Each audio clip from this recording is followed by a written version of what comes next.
Video number 6 in Detox series. Fasting has become a very popular way of detoxing and resetting our bodies, especially before changing the way we eat. But fasting is nothing new. Societies all over the world have been practicing fasting for thousands of years. Some do it for health reasons and others for religious reasons. Regardless of why, studies have shown that fasting has an incredibly strong effect on the body.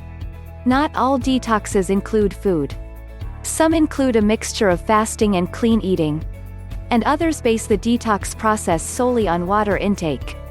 If fasting is something that interests you, or you are experienced in the process, fasting for detox purposes might fit you perfectly.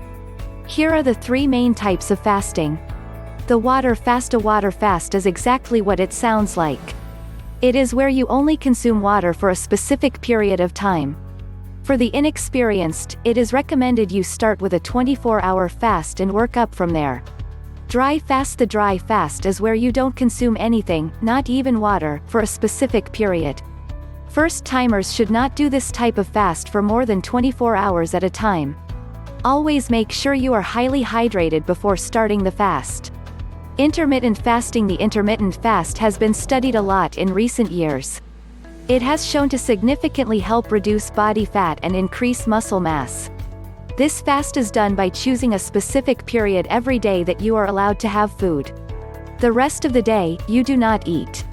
For example, you may choose 9 a.m. to 5 p.m. as your eating window. All foods must be consumed during this period, and the rest of the time, only water. There are many other types of fasting out there, including mono fasting, coconut water fasting, and juice fasting.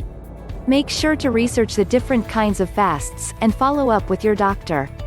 Listen to your body very carefully when fasting.